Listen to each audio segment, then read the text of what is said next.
তোমাদের নাম, তোমাদের রোল নাম্বার বা কোশ্চেন বুকলেট, সিরিয়াল নাম্বার, এগুলো সব কিন্তু ফিল আপ করতে হয়। আর আরেকটা 4 নম্বর পয়েন্ট আছে সেটা হচ্ছে যে প্রতিটা প্রশ্নে তোমাদেরকে, যেহেতু এটা মাল্টিপল চয়েস কোশ্চেন, তো সেগুলো অবশ্যই ABCD 4টে অপশন থাকবে এবং 4টে অপশনের জন্য 4টে সার্কেল থাকবে। সেই সার্কেলগুলো তোমাদেরকে ফিল আপ করতে হবে। তো এখানে বলে রাখি যে আমাদের একটা জিনিস সবথেকে গুরুত্বপূর্ণ হচ্ছে যে আমাদেরকে যে সমস্ত OMR এ যে উত্তরপত্রগুলো দেওয়া থাকবে সেই নির্দিষ্ট গোলকটিতে, অর্থাৎ সেই সার্কেলটিতে WBPRB দ্বারা ইস্যু করা এক কালো কালির বল পেন, এই সমস্ত জিনিসগুলো কিন্তু তোমাদেরকে ইউজ করতে হবে।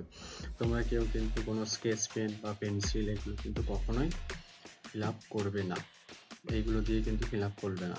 এগুলো দিয়ে যদি ফিল আপ করো তাহলে কিন্তু তোমাদের সম্পূর্ণ OMR শিটটাই কিন্তু বাতিল হয়ে যেতে পারে। তো আর একটি প্রশ্নের উত্তর হিসেবে একাধিক গোলককে চিহ্নিত করলে সেই উত্তরটি ভুল বলে বিবেচিত হবে।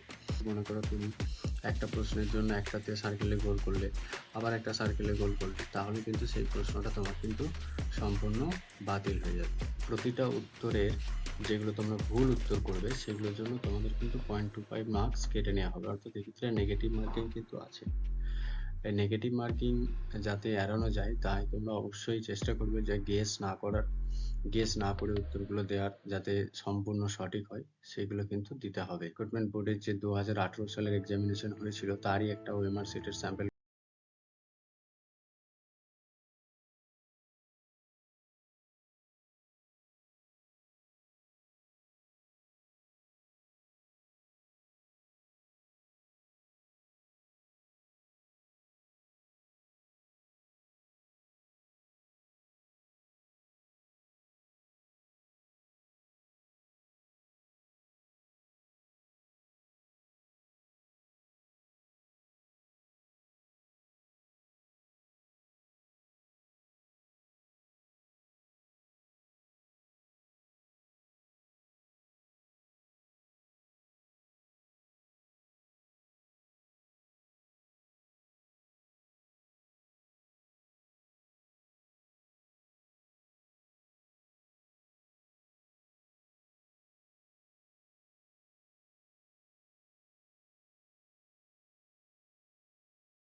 আমরা কিন্তু এটাতে থাকবো।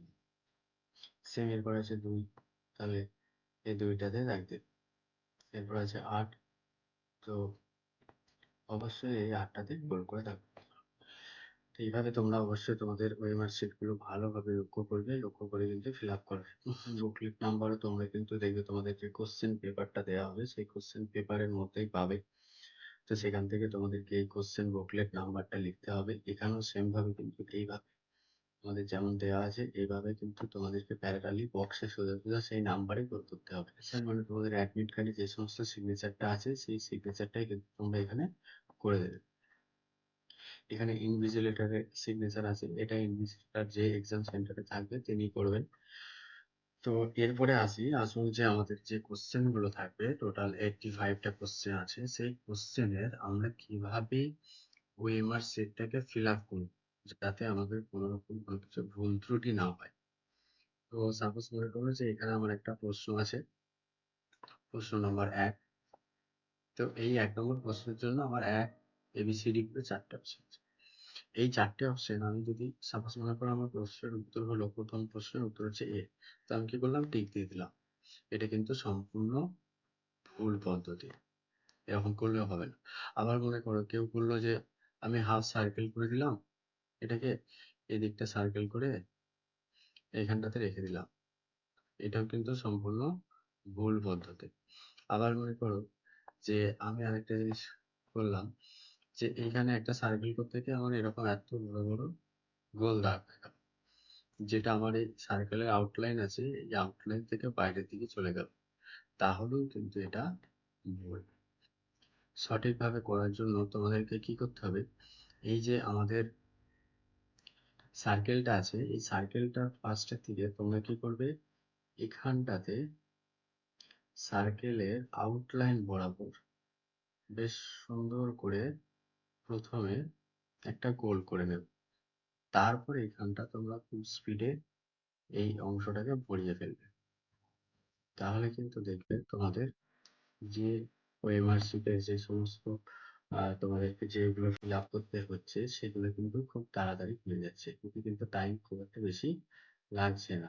যেটা দেয়া হবে সেই ওএমআর শিটে কেউ কিন্তু কখনো হোয়াইটনার ইউজ করবে না। তোমার যদি কোনো কিছু একটা লিখতে গিয়ে ভুল হয়ে যায়, তাহলে কিন্তু সেটা হোয়াইটনার ইউজ করে সেটাকে আবার তোমরা নতুন করে লিখতে যাবে না। যদি নতুন করে লিখতে যাও তাহলে সেক্ষেত্রে কিন্তু তোমার ওএমআর শিটটা বাতিল হয়ে যাবে।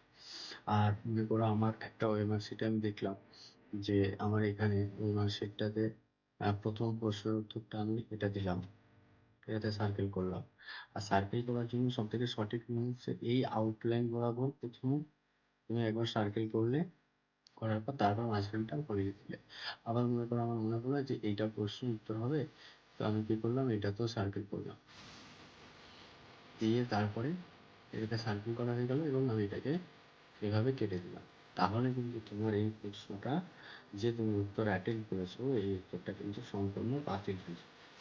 আর এই নির্দিষ্ট তোমাদের যে বক্সগুলো দেওয়া থাকবে, এই সার্কেলগুলো, ওই সার্কেলের বাইরে কিন্তু কোনো রকম কোনো কিছু উত্তর করতে যাবে না। উত্তর করতে গেলে সেই প্রশ্নটা কিন্তু তোমাদের বাতিল হয়ে যাবে। যেহেতু এখানে নেগেটিভ মার্কিং আছে, তো নেগেটিভ মার্কিং অবশ্যই তোমরা চেষ্টা করবে যাতে এড়ানো যায়। তাই যেগুলো সব থেকে সহজ প্রশ্ন সেগুলো অবশ্যই আগে উত্তর দেবে, এবং আগে উত্তর দেওয়ার পরে তারপরে তোমাদের যদি মনে হয় যে আমি এই কোশ্চেনগুলো পারবো, তাহলে সেই মাঝারি ধরনের কোশ্চেনগুলো উত্তর করবে। কিন্তু কোনো রকম ভাবে কোনো কিছু গেস করবে না, কারণ গেস করলে তোমার নেগেটিভ মার্কিং বাড়তে থাকবে। নেগেটিভ মার্কিং বাড়তে থাকলে কিন্তু তোমার যে প্রশ্নের যে তুমি যে সঠিক উত্তর দিয়েছিলে সেখান থেকে তোমার টোটাল মার্কস থেকে কিন্তু 0.25 মার্কস কেটে নেওয়া হবে। তো অবশ্যই যখন তোমরা এক্সাম হলে যাবে, এক্সাম হলে যাওয়ার আগে দুটো পেন অবশ্যই, বল পেন তোমরা কালো কালির ইউজ করবে, তোমরা সঙ্গে রাখবে। এবং এক্সাম সেন্টারে পৌঁছানোর আগে কিন্তু বাড়ি থেকে যখন তোমরা বেরোবে, অবশ্যই একটা কার্ড এবং আইডি প্রুফ হিসেবে কিন্তু আধার কার্ডটা রেখে দেবে। এবং অ্যাডমিট কার্ড আর আধার কার্ড দুটোই কিন্তু অরিজিনাল লাগবে, এই অরিজিনালগুলো তোমরা সঙ্গে রাখবে। তো best wishes for your examination R this your update. অবশ্যই তোমরা লাইক, শেয়ার এবং কমেন্ট করো। আর অবশ্যই কমেন্টে জানাবি তোমাকে WP কনস্টেবল এক্সামিনেশন কেমন হয়েছে। সকলে ভালো থেকো বন্ধুরা।